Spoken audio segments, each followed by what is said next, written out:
जात्यावरच्या ओव्या. त्या स्त्रीमुळेच शिक्षणाची गंगा आज या ठिकाणी पोहोचलेली आहे.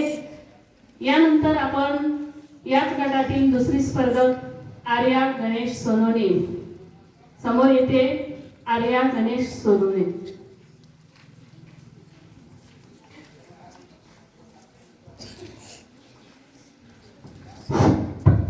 सूर्याप्रमाणे तेजस्वी दिसणारे व्यासपीठ, चंद्राप्रमाणे शीतल छाया देणारे गुरुजन आणि चांदण्याप्रमाणे चमकणाऱ्या माझ्या विद्यार्थी मित्रांनो, माझे नाव आर्या गणेश सोनवणे. मी आज तुम्हाला काही 2 शब्द सांगणार आहे.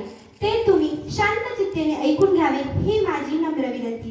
जी माणसं इतिहास घडवतात ते इतिहास कधी विसरू शकत नाहीत. जी माणसं इतिहास घडवतात ते इतिहास कधी विसरू शकत नाहीत. आणि जी माणसं इतिहास विसरतात ते इतिहास कधी घडवू शकत नाहीत. इतिहास कधी घडवू शकत नाहीत.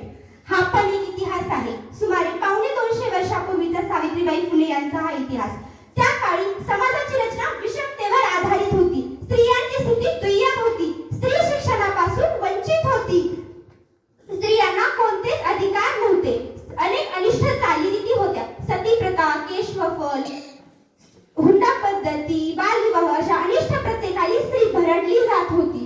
सतीदान म्हणजे काय हो, तर एखाद्या पतीच्या मृत्यूनंतर पत्नीने त्याच्या जळत्या चितेवर आपले अंग सोपवून देणे. नुसती कल्पना केली तर अंगावर काटे येतात. तुम्ही कधी कुठल्या पुस्तकात वाचले बरं का की एखाद्या पत्नीच्या मृत्यूनंतर पती सती गेलाय? नाही ना. तर अशी अवस्था भारतातील स्त्रियांची होती. आणि अशातच